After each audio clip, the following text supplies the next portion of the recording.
오늘의 말씀은 골로새서 2장 6절에서 7절의 말씀입니다. 골로새서 2장 6절에서 7절의 말씀을 저와 함께 합독하도록 하겠습니다. 읽겠습니다.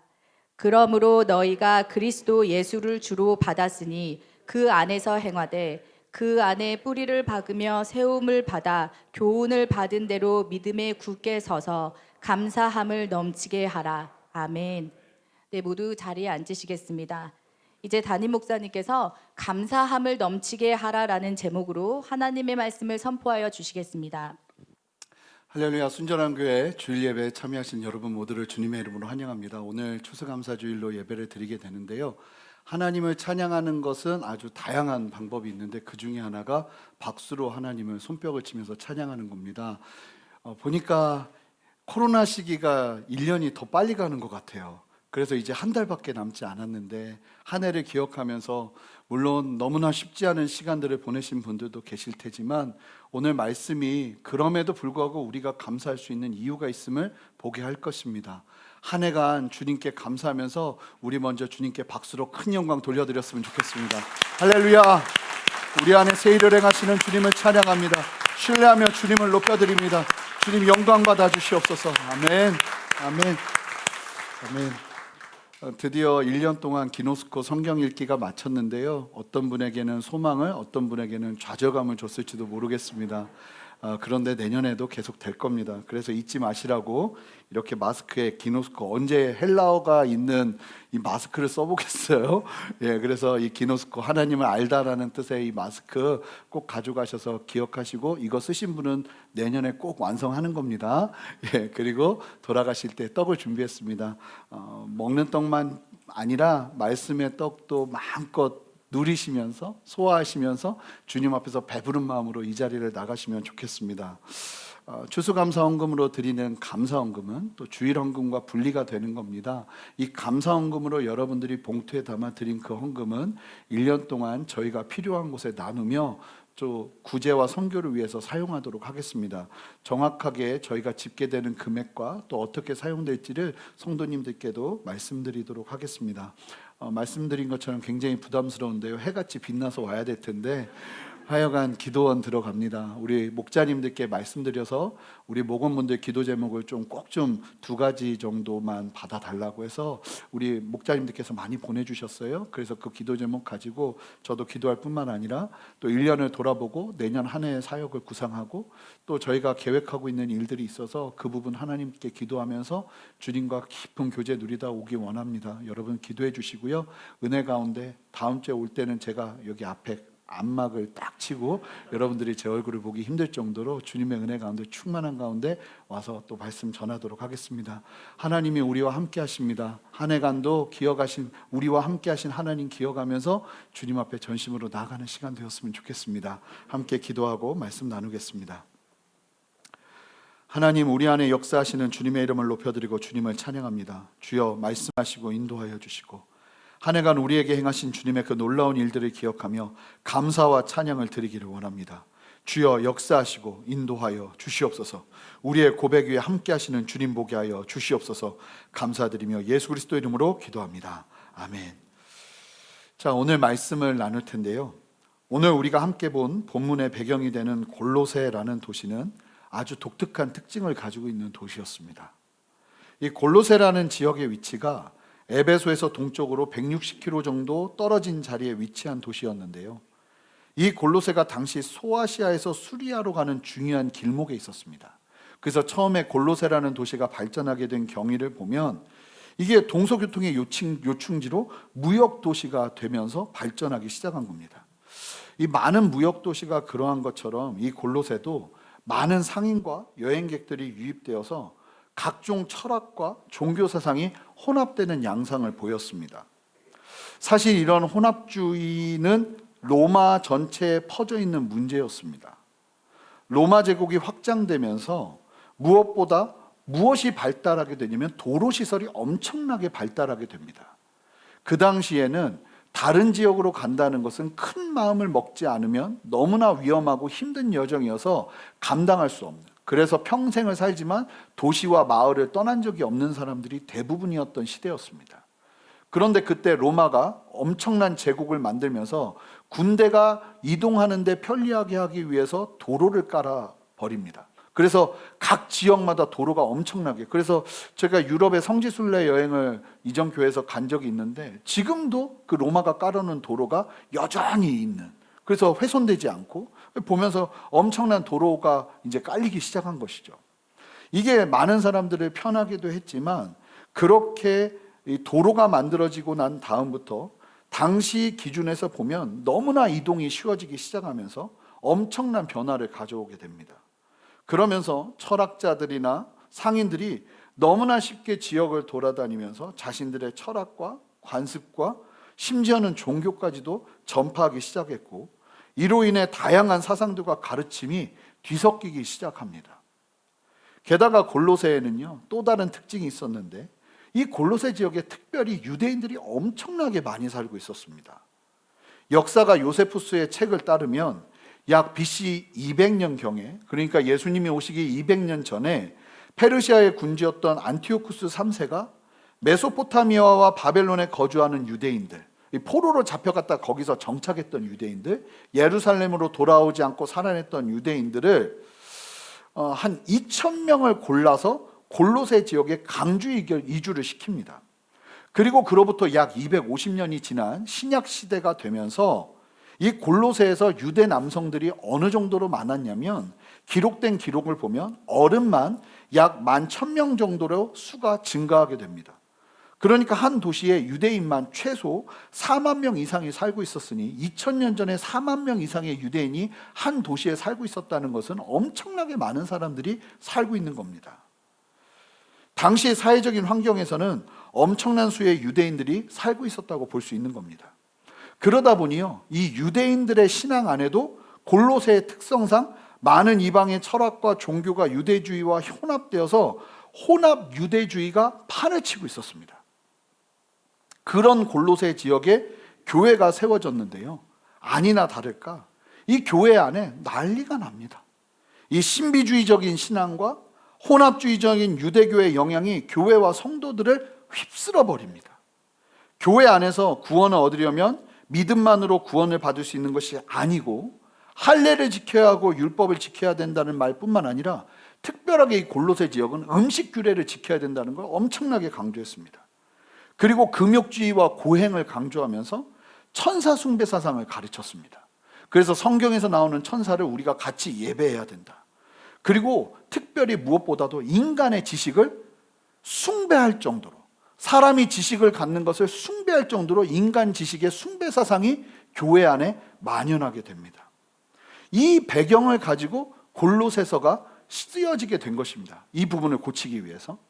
그런데 여러분, 이 골로새 지역의 특징이 과연 골로새 교회만의, 골로새 지역만의 특징인가요? 여러분, 오늘날 우리는 어떻습니까? 로마 시대 때 도로의 발달로 세상 곳곳이 가까워지는 시대를 맞았다면 오늘날 우리는 어떻습니까? 과학의 발전으로 인해 이제 전 세계가 일일 생활권이 되어서 지구촌이라는 이야기가 일상화되었습니다.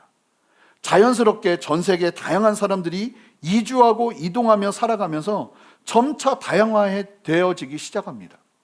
제가 예전에 동남아시아 쪽에 선교를 갔다가 꼭 동남아시아 비행기는 한국으로 돌아오는 게 새벽 비행기니까 그걸 타고 오는데 한쪽에 이 동남아시아 지역 사람들이 외국인 근로 노동자로 한국에 들어오는 이 젊은 친구들이 엄청나게 많더라고요.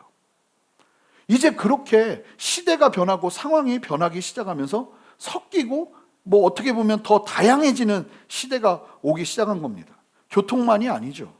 이제 전 세계 어디에서도 얼굴을 보며 대화를 나누고 나의 생각과 가치관을 지구 반대편의 사람들과 공유할 수 있는, 과거에서 본다면 상상 속에서나 가능했던 일들이 이제 일상화되었습니다. 특별히 다니엘서 12장 4절을 보면 이 다니엘서 12장 4절은요, 말세, 세상의 마지막, 주님이 다시 오시는 그때에 일어나게 될 특징이 예언되어 있어요. 구약에 아주 드물게 예언되어 있는 책인데 이 다니엘서 12장 4절을 보면 이런 말씀이 예언되어 있습니다. 같이 읽어보겠습니다. 다니엘아, 마지막 때까지 이 말을 간수하고 이 글을 봉합하라. 많은 사람이 빨리 왕래하며 지식이 더하리라. 여러분, 말세의 특징이 뭔지 아십니까? 교통의 엄청난 발달입니다. 많은 사람들이 빨리 왕래하고 지식이 더하여질 거다 하는 게 성경에서 말하는 마지막 시대의 모습입니다. 여러분, 충분히 우리가 이때가 마지막 시대일 수 있구나 하는 긴장감을 가지고 말씀을 대할 수밖에 없는 이유가 여기 있는 것입니다. 이런 시대적인 상황을 마치 미리라도 준비한 것처럼 전 세계는요, 사상적으로도 아주 강력한 영향을 받기 시작합니다. 그것이 바로 포스트 모더니즘입니다. 다원성, 다양화를 강조하면서 절대 진리와 같은 공통적인 규범을 거부하고, 그렇게 다양성과 서로를 존중하는 정신이 시대 전체를 휩쓸게 된 것입니다. 이 포스트 모더니즘의 특징은 단순히 사상에 머물거나 철학에 머무는 것이 아니라, 이 철학과 사상이 참으로 독특하게 사회 체계와 문화 영역과 과학과 지식 체계 전체에 영향을 주기 시작하면서 절대 진리의 기준을 거부하고 다양성과 포용성이 강조되며 모든 사상과 체계와 신앙마저도 혼합되는 양상을 보이기 시작하게 됩니다. 이러한 영향이 교회 안에 들어와서 교회 안에도 실제로 종교다원주의라는 말도 안 되는 주장들이 일어나기 시작합니다. 예수를 믿어야만 구원을 얻고 성경만이 진리의 기준이 된다는 기독교의 가르침을 편협하고 이기적인 시각이라고 거부하며, 다른 종교에도 기독교의 진리와 유사한 가르침이 있기 때문에 그 안에서도 구원을 얻을 수 있다고 말하며, 입구만 다를 뿐이지 올라가 보면 다 같은 정상에서 만나게 된다는 그럴싸한 가르침이 교회 안에 침투하고 있었던 것입니다.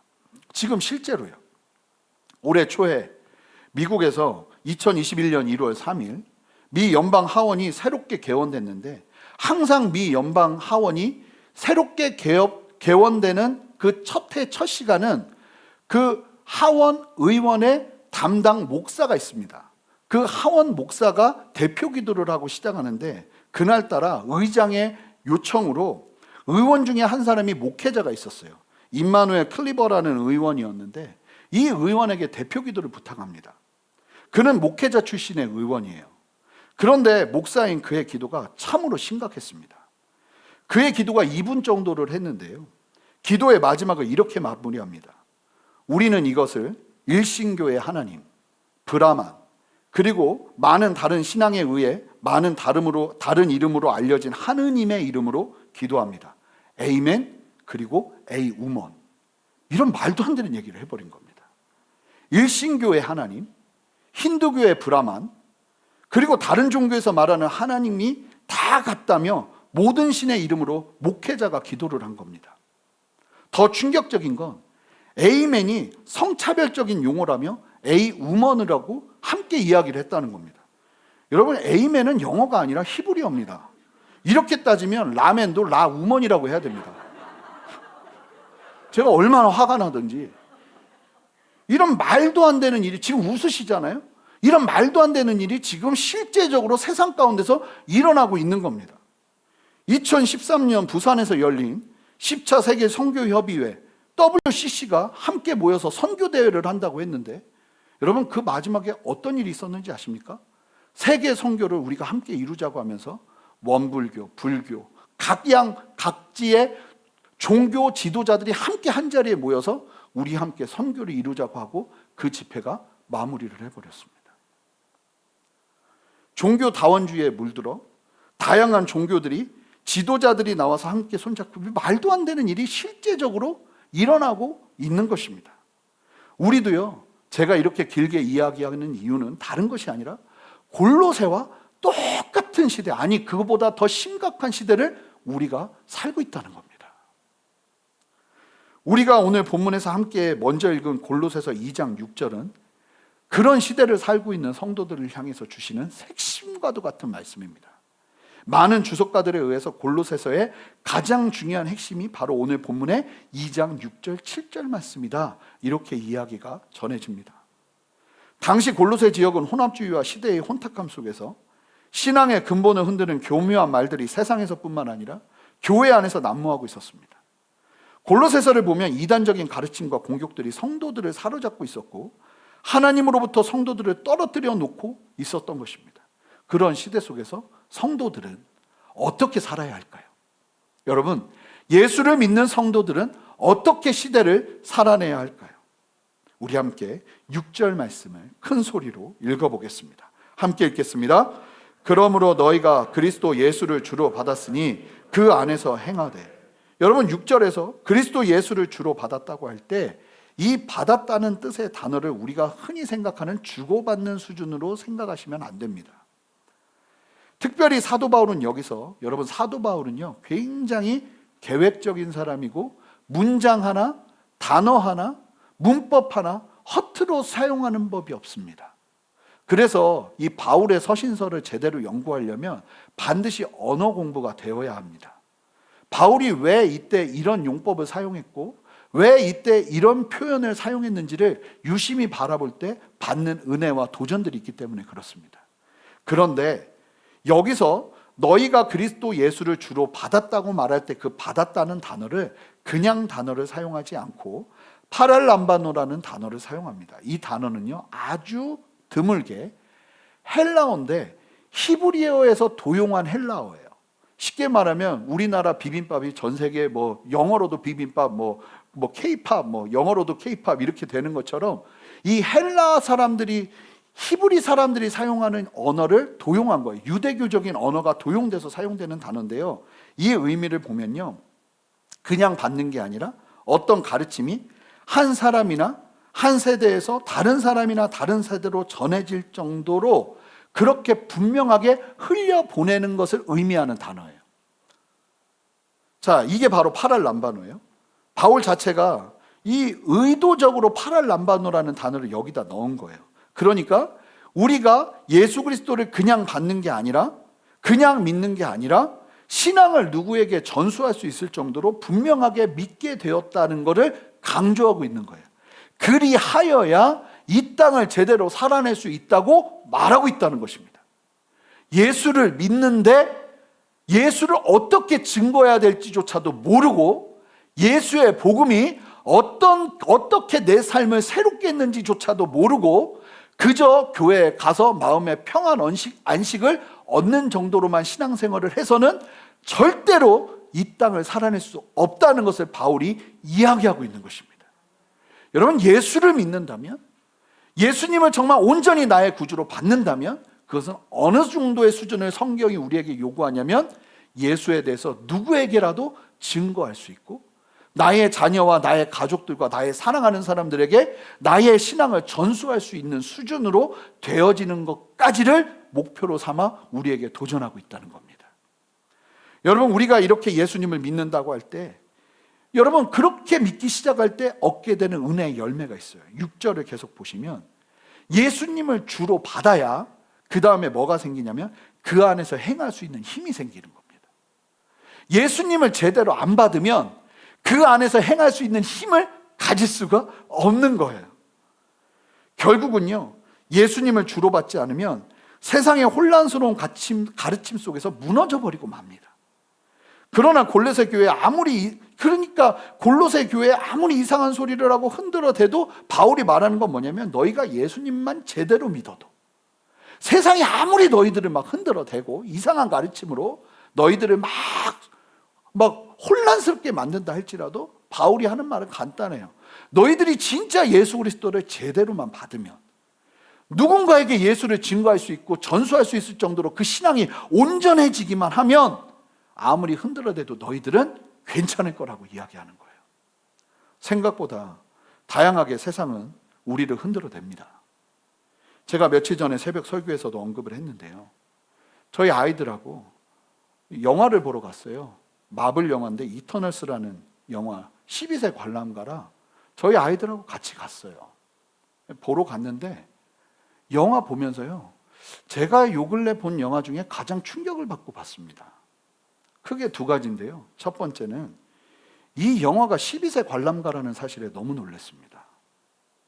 남녀의 관계하는 장면이 직접적으로 등장하기도 해요. 근데 그렇게 막 묘사되진 않지만, 근데 더 큰 충격은 뭐냐면 히어로 중에 한 캐릭터가 어린 자녀를 두고 있는데 가정에 엄마가 없어요. 아빠만 둘이에요. 동성애자가 히어로예요. 그런 가정과 문화가 지극히 당연한 것처럼 이제 12세 관람가에서 그것을 공개적으로 보여주고 이야기하고 있습니다. 두 번째 충격을 받은 건 그 오락 영화가요, 오락 영화임에도 불구하고 담고 전하고자 하는 내용이 참으로 충격적이었기 때문에 그래요. 그 내용을 보면요, 세상을 창조한 절대자를 아주 부정적으로 묘사합니다. 그리고는 그 부정적인 절대자를 향해서 한없이 선한 인류를 위해서 지키기 위해서 대항하고, 심지어는 절대자가 심판과 멸망을 주겠다 하는 것에서도 맞서 나아가 이 절대자와 싸우는 사람들이 영웅입니다. 히어로입니다. 그리고 오히려 절대자를 끝까지 신뢰하며 충성하는 사람은, 그 존재는 악당이 돼요. 이게 영화 전체에 흐르는 내용이에요. 저 충격받았어요. 저희 아이들에게도 영화 보고 나와서 한참을 이야기했어요. 우리가 그리스도 예수를 구주로 받은 사람들이라는 분명한 자각이 없고 변함없이 그 안에서 행하고자 하는 의지를 가지고 있지 않으면 이런 이야기들을, 이게 지금은 절대 그럴 수 없어 그러죠. 한 번 치고 두 번 치고 세 번 치고 반복적으로 치다 보면요, 우리의 기준선이 무너집니다. 원수 마귀가 그것을 가장 잘합니다. 여러분, 차별금지법도 지금은 안 된다 하죠. 계속 칠 거예요. 결국은 통과될 겁니다. 그런 세상이 올 겁니다. 여러분, 그렇게 움직이고 있는 시대와 상황이라는 거예요. 우리가 그렇게 하나님 앞에서 분명하게 예수 그리스도를 나의 구주로 받지 않고 우리의 신앙을 흔드는 근간되는 일들 앞에서 노출되기 시작하면, 여러분, 우리뿐만 아니라 우리의 자녀들이 그리스도 예수를 구주로 받는 그 안에서 행하도록 우리가 부단히 기도하고 중보하면서 가르치지 않으면 다 속절없이 무너질 수밖에 없는 그런 시대를 우리가 맞고 있다는 거예요. 영화나 노래나 드라마나 무수한 우리에게 영향을 주는 매체들이 의도적인 목적을 가지고 자신들의 철학과 사상을 담아서 전해주고 있습니다. 그런 시대에서 성도는 어떻게 살아가야 할까요? 여러분, 사실은 저는 오늘 말씀이 굉장히 도전이 된 것이 뭐냐면, 여러분, 이런 분들이 계세요. 위험하네, 너 영화도 보지 마. 애들한테 음악도, 너 찬양만 들어. 애들 뭐 반 미치죠. 찬양만 들어. 책, 이거 안 좋네, 너는 이런 책만 읽어. 이렇게 하시는 분들이 계신데, 바울이 그렇게 이야기하지 않아요. 다 버려라, 다 정리해라, 구분해라, 그렇게 이야기하지 않고 바울이 하는 논리는 뭐냐면, 예수를 제대로 만나라, 예수를 제대로 믿어라, 예수를 제대로 받아라. 그래서 누군가에게 증거할 수 있을 정도로 예수님을 제대로 믿고 그 안에서 행하기 시작해라. 그러면 흔들리지 않는다는 거예요. 우리가 다 위험하니까 이거 피하고 저거 피하고, 여러분, 그런 분들 중에 강건한 분들 본 적이 없습니다. 식사하시는데 그런 분들 계세요. 이거는 건강에 안 좋고 막 너무 예민한 분들이 계세요. 근데 그런 분들이라고 다 건강하지 않더라고요. 어떻게 보면 여러분, 우리가 세상에서 다 피하고 그러면 온실 속에서 살아야 되고 산 속에서 살아야 돼요. 산 속에서 살면 건강해질 것 같으세요? 세상을 떠날 수 없습니다. 제가 예전에 있었던 선교단체에서 훈련을 받는데 거기가 깊은 산골이었어요. 너무 좋은 곳이었어요. 제가 크게 충격받은 게 뭐냐면, 그 훈련을 마치고 세상에 왔는데 적응을 못하는 거예요. 이 훈련은 우리의 삶 속에서 같이 이루어지는 게 가장 좋아요. 교회 안에서 이루어지는 게 가장 좋아요.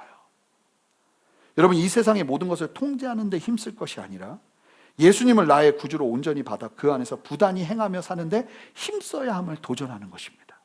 자, 그렇다면 예수님을 나의 구주로 삼고 예수님을 나의 구주로 받아서 그 안에서 행한다는 게 구체적으로 뭘 말하는 걸까요? 그 구체적인 내용이 7절 말씀에 담겨 있습니다. 우리 함께 7절 말씀을 한 목소리로 읽어보겠습니다. 그 안에 뿌리를 박으며 세움을 받아 교훈을 받은 대로 믿음에 굳게 서서 감사함을 넘치게 하라. 여러분, 예수님을 믿는다는 건 예수님 안에 뿌리를 박고 세움을 받는 것입니다. 할렐루야. 저는 이 말씀이 얼마나 힘이 있던지, 뿌리를 박아버리래요. 여러분, 그 안에 뿌리를 박는다고 할 때 뿌리를 박는다는 단어는 과거형으로만 사용됩니다. 그러니까 즉 우리가 예수를 믿을 때 단번에 예수 안에 뿌리를 박아 심겨지는 것을 의미해요. 계속 박는 게 아니에요. 한번 예수님을 믿으면 제대로 우리의 신앙이 예수 안에 뿌리가 박히는 거예요. 할렐루야. 여러분, 예수 믿을 때 제대로 심기어지셔야 합니다.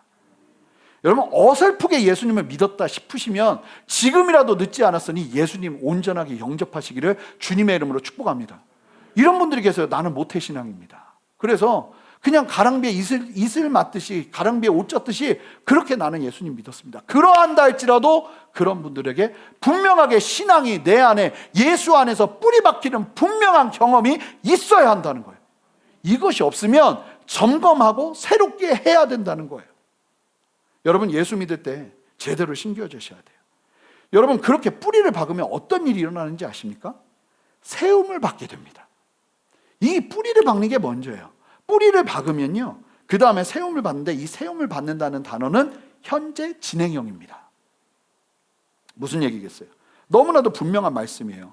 예수님께 뿌리를 박으면요, 우리가 세움을 받는 일들이 계속적으로 일어난다는 거예요. 성장하게 된다는 거예요. 성장하게.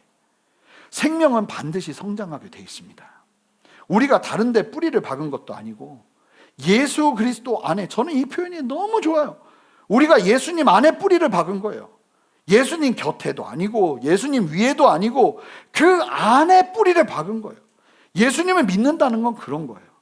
반드시 그러기 때문에 우리가 뿌리가 박혀있기 때문에 이 뿌리에서요, 영양분이 쑥쑥 들어와요. 그래서 우리가 가만히 둬도 성장하게 돼 있어요.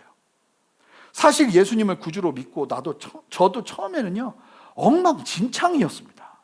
지금도 엉망진창인 게 많지만 그때는 더 심각했습니다. 한 번에 누가 바뀌나요? 제가 예수님을 인격적으로 믿고 부르심을 받아 신학생이 되었는데도요, 여전히 익숙했던 죄의 습관들로 엉망진창이었습니다.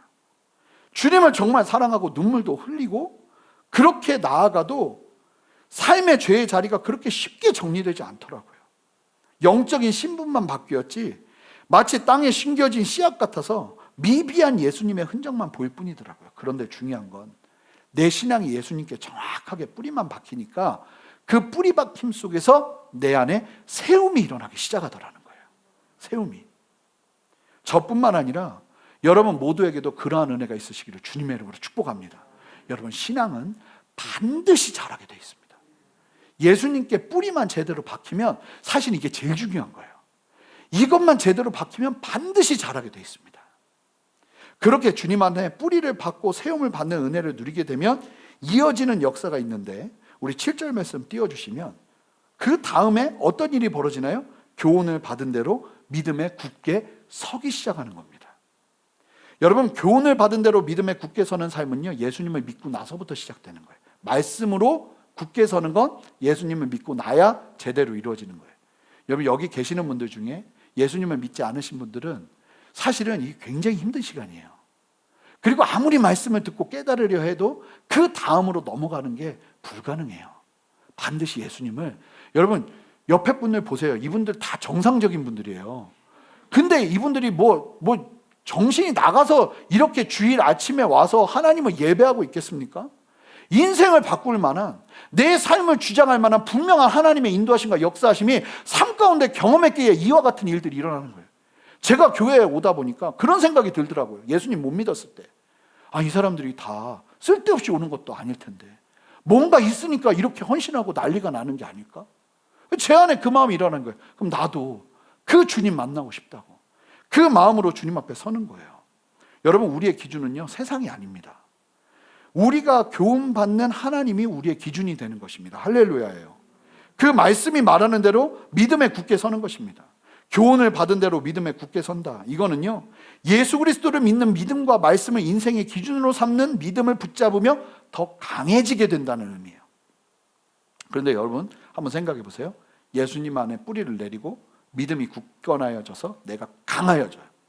강한 용사가 돼요. 여러분, 그럼 강한 용사가 되어서 하고 싶은 게 무엇입니까, 여러분? 하나님이 나에게 정말 모든 것들을 주시는 하나님의 그 권능이 나에게 임하고 하나님이 주시는 은혜 안에서 내가 이 땅을 살아낼 수 있는 힘을 얻게 될 때, 여러분 그렇게 된다면 여러분들이 하고 싶은 것이 무엇이냐 하는 거예요. 여러분, 막 엄청난 역사를 이룰 것 같잖아요. 그런데 성경이 기대하며 말하는 엄청난 역사는요, 다른 게 아닙니다. 이제 오늘 본문의 핵심을 향해 갈 텐데요. 7절 말씀을 다시 한번 우리 큰 소리로 함께 읽어보겠습니다. 그 안에 뿌리를 박으며 세움을 받아 교훈을 받은 대로 믿음에 굳게 서서 감사함을 넘치게 하라. 여러분 7절을 보세요. 그 안에 뿌리를 박으며 세움을 받는 건 나만 아는 거죠. 나만 누리는 거예요. 드러나는 게 없어요. 아주 주관적인 내면의 변화입니다. 그런데 말씀을 보니까요, 교훈을 받고 믿음 안에서 굳게 세워지는 시간을 가지면서 강하여지면 성도에게 드러나는 딱 한 가지의 특징이 있는 거예요. 그 특징이 뭐라고 말하는 거예요? 믿음 안에 강하여져서 할 수 있는 하나님을 향한 위대한 일은 다른 것이 아니라 감사를 넘치게 하는 거라는 거예요. 여러분, 성경이 말하는 감사는요, 예수님 안에서 뿌리를 받고 세움을 받아 교훈을 받은 대로 믿음 위에 굳게 선 사람들이 보이는 특징이지 단순히 긍정적인 사람들이 하는 게 아닙니다. 성경이 말하는 감사는 정말 믿음이 없으면 절대로 할 수 없는 겁니다. 어찌 보면요, 감사를 넘치게 하는 것은 신앙의 절정에서 쏟아내는 열매예요. 예수님 안에 뿌리가 제대로 박혀서 세움받음으로 말씀대로 굳게 서서 나아가기 시작할 때 그 성도의 삶 가운데 드러나는 특징, 진짜 눈이 뒤집힌 거예요. 복음으로 뒤집히고 예수 십자가로 뒤집히고 예수 보혈로 완전히 새롭게 된 사람들에게 보여지는 특징 1번은 감사가 넘치는 거라는 거예요. 특별히 지금 바울이 도전하고 있는 골로새 지역이 당시 어떤 상황이었는지 아십니까? 한때는 잘 나갔던 도시였지만 이제는 점점 유명무실해지고 있는 도시였습니다. 주변의 신생도시 라오디게아 아시죠? 라오디게아와 히에라폴리스라는 도시가 급성장하면서 거기가 상대로 죽어지기 시작했어요. 점점 경제적으로 어려운 난간에 봉착하고 있는 도시가 골로새였다고요. 그럼에도 바울은 이 말씀 안에서 강력하게 주님이 주시는 도전 안에서 말하고 있는 거예요. 성도의 감사는 외부적인 환경에 의해서 일어나는 것이 아니라는 사실을 말씀하고 있는 것입니다. 그리스도 예수 안에 뿌리를 박아 성령 안에 세움을 받으며 말씀의 은혜 안에서 믿음 위에 굳게 서면 넘치게 할 수 있는 게 감사라고 말하고 있는 것입니다. 여러분, 제가 믿는 건 이 감사가 시작될 때 성도의 삶 속에서 외부적인 환경이 바뀌어요. 성경을 보면. 특별히 골로새서에서는요, 감사가 그리스도인의 삶의 핵심을 차지함을 강조합니다. 그래서 골로새서 마지막에도요, 또 무슨 얘기가 나오는지 아십니까? 골로새서 4장 2절 말씀을 한 목소리로 읽어보겠습니다. 읽겠습니다. 기도를 계속하고 기도에 감사함으로 깨어있으라. 기도를 계속하고 그렇게 계속해야 뭘 할 수 있냐면 감사에 깨어있을 수 있다는 거예요. 여러분, 지금 이 상황에서 하나님 앞에 감사에 깨어있으시는 저와 여러분 되시기를 주님의 이름으로 축복합니다. 여러분, 영국 20세기의 최고의 신약학자라고 불리는 프레드릭 브루스라는 분은 이런 이야기를 했어요. 하나님께 대한 감사는 하나님의 백성의 주된 특징이며 신자들의 사실상 새로운 시대에 살고 있다는 표시이다. 이 사람이 완전히 바뀌었다는 특징이 뭐냐면 감사라는 거예요. 이 사람이 얼마나 갑자기 이 사람이 입에서 항상 불평과 불만만 나오던 사람이 감사가 넘치기 시작하고 감사를 말하기 시작하고 이게 성도가 바뀌었다는 걸 보여주는 표시라는 거예요. 이 말씀을, 오늘 말씀을 결론적으로 본다면 혼란스러운 혼돈의 시대, 온갖 거짓이 난무하고 잘못된 영광이 사람들을 현혹하는 시대 속에서 성도가 흔들림 없이 살아가는 힘은 감사에 있다고 말하고 있다는 겁니다. 하나님을 향한 감사가 넘치는 삶, 그것이 힘이 된다고 우리에게 말씀하고 있다는 것입니다. 감사는 성도의 라이프 스타일입니다. 지금 우리가 드리는 추수감사절의 기원이 되는 사건을 우리는 너무나 잘 압니다. 작년에도 말씀드렸습니다. 신앙의 자유를 찾아 메이플라워 호를 타고 온 청교도 102명이 1620년 12월 보스턴 남쪽에 위치한 플리머스 항구에 도착했습니다. 도착하고 너무나 추워서 배 안에서 3개월을 지내다가 이듬해 3월에 상륙하게 되는데, 이때 처음 맞은 미 동북부의 매서운 1, 2월의 추위의 절반 이상이 뱃속에서 배 안에서 죽임을 당하게 됩니다. 죽음을 맞게 됩니다. 약 3일에 한 번씩 죽어나갔다고 해요, 뱃속에서. 그리고 시작된 미국에서의 정착은 정말 쉽지 않았습니다. 한 인디언 부족이 전해준 옥수수 재배법으로 겨우 수확할 수 있었고, 상륙한 후 8개월에 드린 그들의 예배는 추수감사 예배였지만 그들의 현실은 참으로 참혹했습니다. 죽지 않고 살아있는 것만으로도 감사한 예배였던 겁니다. 그럼에도 그들의 예배는 땡스기빙이었습니다. 사실은 추수감사절 하니까 좀 이상한데, 감사를 전해드리는, 감사를 올려드리는 날을 그들이 하나님께 드린 것입니다. 상황이 감사를 넘치게 한 것이 아니라 예수님이 그들의 감사의 이유가 되었기에 그들은 그 상황 속에서도 감사를 넘치게 할 수 있었던 것입니다. 예수 안에 뿌리를 박고 있었기 때문에요. 그런 기반으로 세워진 땅이고 그런 기반으로 세워진 나라는 하나님이 버리지 않으시는 거예요. 저는 감사의 능력이 되어서 미국이라는 나라를 주께서 이와 같이 이끄셨다고 저는 믿어요. 여러분, 그런데 제가 이 말씀을 준비하다가 굉장히 가슴 벅찬 사실을 저만 이제 알게 되었는지 모르겠어요. 제가 보니까요, 이 대한민국이요, 일본의 식민지에서 해방을 받아 어렵고 힘든 여건에서 대한민국의 첫 총선을 1948년 대한민국 총선을 치르고 나서 1948년 5월 10일에 총선에서 국회의원이 된 198명이 당선되어서 1948년 5월 30일에 최초로 국회를 열면서, 여러분 그 시작을 어떻게 했는지 아십니까? 저 깜짝 놀랐습니다. 당시 당선된 의원 중에 한 명이 목사님이었어요. 이윤영 의원이라는 분이신데, 이분이요 국회 개회를 하면서 이 대한민국의 첫 시작을 알리면서요 대표 기도를 합니다. 국회에서요. 이윤영 의원은 기독교 목사이기도 했는데 목사님이 우리나라의 초대 국회의원 중에 한 사람이었다는 것도 가슴이 뛰더라고요. 근데 이윤영 의원이 하나님께 감사의 고백을 드리며 이와 같은 기도를 합니다. 남북이 둘로 갈리어진 이 민족의 어려운 고통과 수치를 심원하여 주시고, 우리 민족의 동포가 손을 잡고 같이 웃으며 노래 부르는 날이 속히 오기를 기도합니다. 여러분, 이 나라가 시작되는 그 시작도요, 여러분 놀라운 사실은 이 역사를 주관하시는 하나님께서 이 나라의 시작을 기도로 시작하게 하셨어요. 감사로 시작하게 하셨어요. 누구에게요? 하나님에게요. 지금은 있을 수도 없는 일이죠. 하나님의 섭리 안에서 이 나라는 시작된 거예요. 여러분, 그냥 우리나라가 이와 같은 걸음을 걸어온 게 아닌 것입니다. 감사로 시작된 나라이기에 저는 여전히 이 나라에 소망이 있다고 믿습니다. 2년 동안 이어져 온 코로나로 삶의 현장은 치열한 전쟁터가 되어버렸고, 당장의 소망보다는 현실의 어려움으로 막막한 우리들이지만, 그럼에도 지금 상황이 우리의 감사가 넘치게 하는 것을 막을 수가 없는 거예요. 왜냐하면 우리 안에 예수가 분명히 우리의 주인으로 자리 잡고 계시기 때문에 그래요.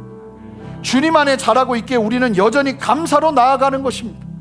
우리 안에 계신 예수 그리스도로 인해 이 시간 우리의 예배도 함께 감사로 가득 채우기를 원합니다. 여러분들의 힘든 상황, 힘든 환경이 있는지 모르겠지만 그럼에도 불구하고 여러분들 안에 예수님이 분명하게 여러분들의 주로 뿌리를 내리셨다면, 그리고 여러분들이 그 안에 뿌리를 내리고 주님 안에서 걸어가고 있다면 이 시간을 감사로 채우시기 바랍니다. 하나님은 이 감사로 채우는 이 예배를 통해서 여러분들의 삶을 새롭게 인도하시고 이끄실 것이라고 저는 믿어요. 여러분, 감사는 선포입니다. 오늘 함께 우리가 결단 찬양하는데 힘있게 찬양할 거예요. 이 찬양으로 함께 선포했으면 좋겠어요. 하나님께 감사의 찬양을 올려드렸으면 좋겠어요. 그렇게 서기 시작할 때 여러분, 혼돈의 시대를 살아가는 성도가 살아낼 길은 감사의 삶이에요. 오늘 말씀이 주는 도전은 딱 하나예요. 어떤 상황 속에서도 그럼에도 불구하고 주님께 드릴 감사를 가득 안고 주님 앞에 서는 은혜, 그 은혜 위에 서는 저와 여러분 되시기를 바랍니다. 우리 함께 두 손을 들고 선포했으면 좋겠습니다. 함께 선포할 때 저를 따라 외치십시오. 내 영혼아, 더 크게 합시다. 내 영혼아, 감사를 넘치게 하라. 감사를 넘치게 하라. 존귀하신 주님, 우리의 심령이 주님 앞에 감사를 넘치게 함으로 이 시대 속에서 주님의 백성으로 온전하게 정체성을 누리며 이 땅을 살아내기를 원합니다. 주여, 우리 안에 넘치는 이 감사를 통해 주님만 영광 받으시고 우리의 삶 속에서 일하시고 역사하시는 아버지 하나님의 그 위대한 손길을 감사의 선포 속에서 경험할 수 있도록 주여 역사하여 주시옵소서.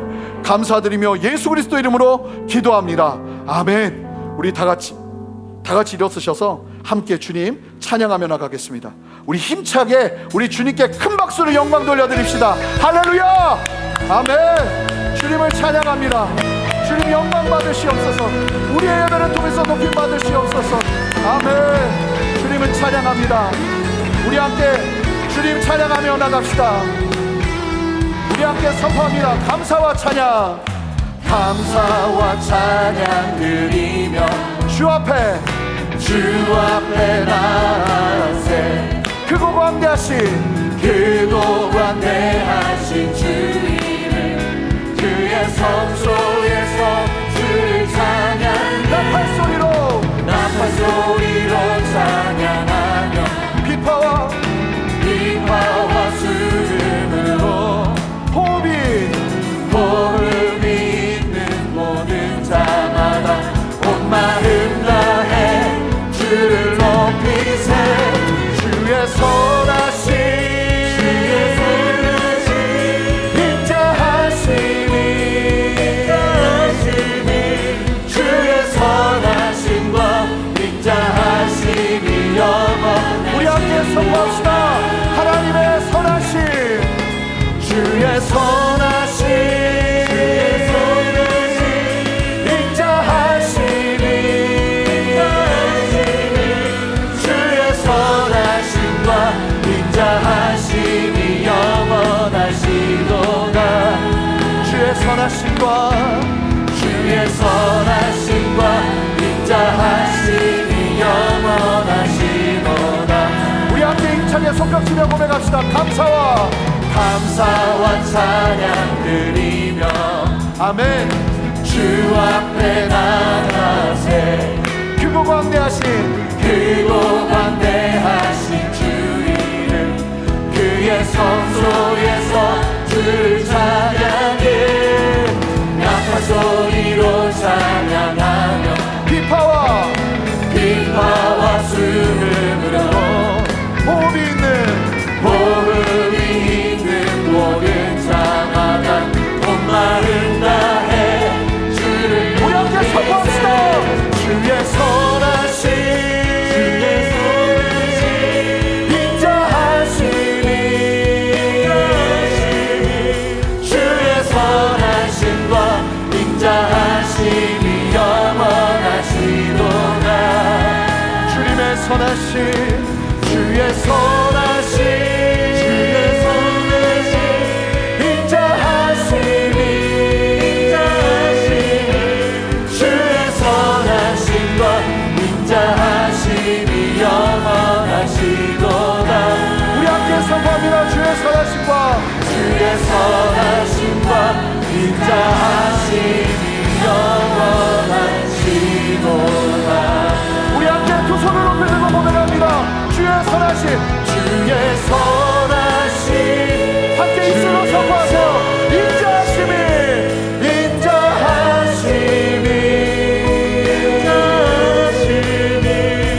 주의 선하심과 인자하심이 영원하시도다.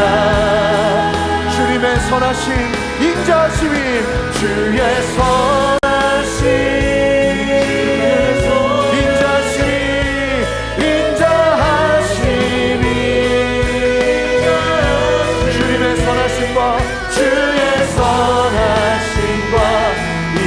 인자하심이 영원하시도다. 주의 선하심과 인자하심이 영원하시도다. 우리 함께 고백합니다. 모든 시선을 주님께 드리고 살아계신 하나님을 믿기 내 삶은 주의 역사가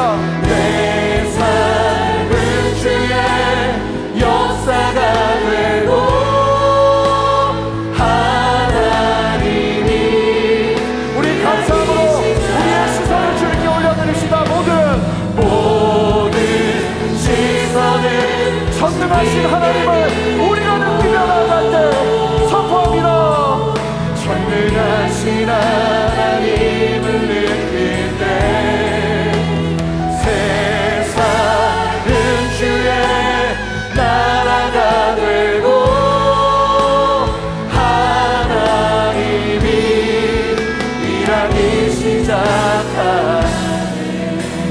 여러분 이 시간 기도하기를 원하는데 다른 무엇보다 우리의 삶 가운데 하나님 내가 예수 그리스도 안에서 온전히 뿌리를 받기를 원합니다.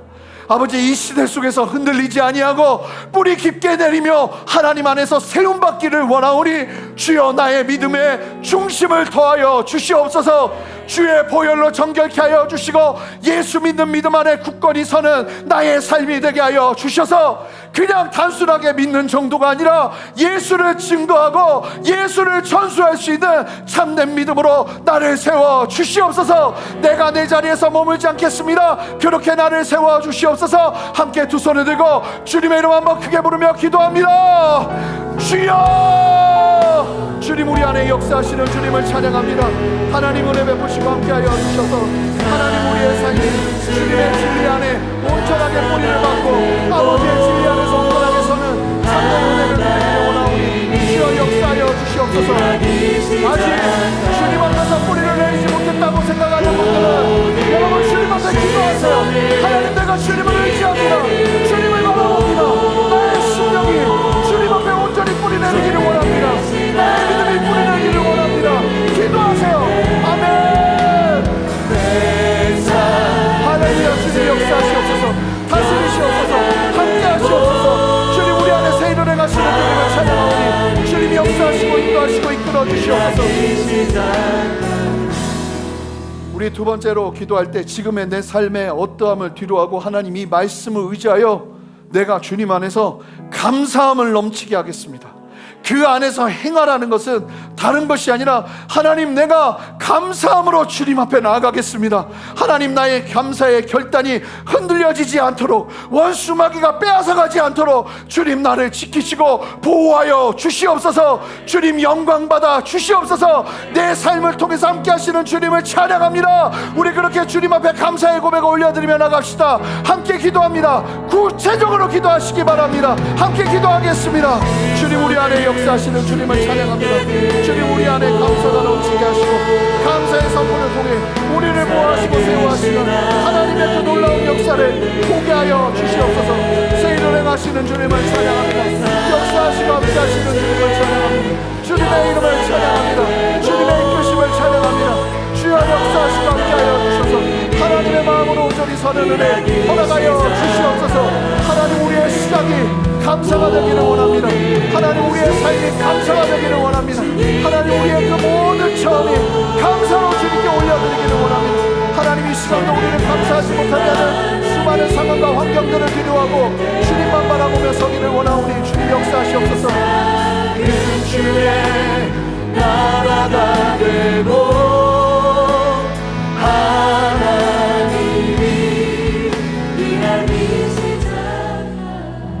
존귀하신 주님 감사합니다.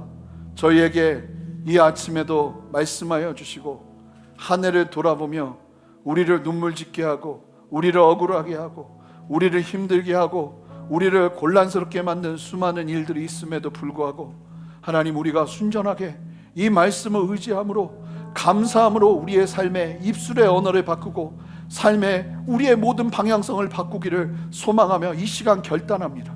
우리 성도님들의 기도를 주님 기뻐 받아주시고 이 기도를 통해서 역사하시는 아버지 하나님의 능력의 손을 모두가 보게 하여 주시옵소서. 주로부터 오지 않은 의심들이 떠나가게 하시고 하나님이 주시는 담대함으로 다시 한번 일어서게 하여 주셔서 이 혼란하고 혼탁스러운 세상 속에서 다른 무엇보다 예수 그리스도를 우리의 구주로 온전히 받아 흔들림 없이 그 안에서 행하며 감사함을 넘치게 하는 참된 삶을 우리 모든 성도들이 함께 살아가도록 주여 힘주실 줄 믿사오니 이 시간 함께하여 주시옵소서. 아버지 감사가 가정에서 선포되게 하여 주십시오. 개인의 삶 속에서 선포되게 하여 주십시오. 가정에서, 직장에서, 학교에서, 삶의 모든 터전에서 감사가 선포되게 하여 주시옵소서. 이 시간을 통해서 우리를 깨우시는 주님 안에 우리의 심령이 살아나게 하시고 주 예수 그리스도 안에서 온전히 세움받아 아버지 이 땅에서 변함없이 주님을 사랑하는 참된 예배자의 삶으로 우리를 이끌어 주시기를 원하오니 주여 역사하여 주시옵소서.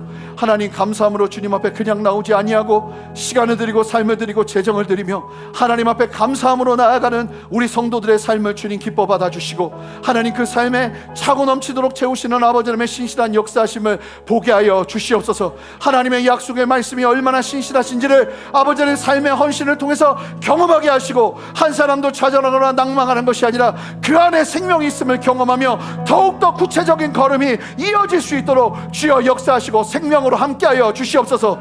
이 시간 육신의 연약함으로 감사를 잊어버린 성도들이 있다면 주님 찾아가셔서 치유의 손길을 허락하시고 그 안에서 감사가 넘쳐나게 하시고 이미 하나님이 하신 일들을 기억하며 미리 감사하며 나가기 시작할 때 주님께서 행하시는 역사를 보게 하여 주시옵소서. 하나님 우리의 삶에 넘치도록 역사하시는 아버지의 은혜 앞에 감사함이 넘치게 하는 우리 모두가 되기를 원하오니 주여 이 한 주가 특별히 우리에게 이 감사의 고백으로 승리하는 우리 모두 될 수 있도록 주여 역사하여 주시옵소서.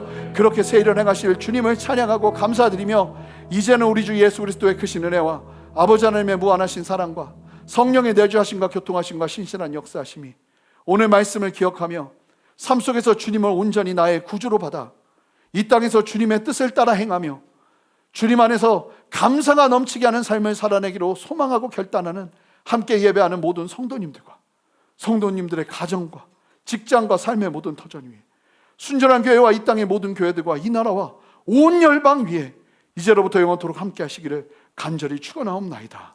아멘.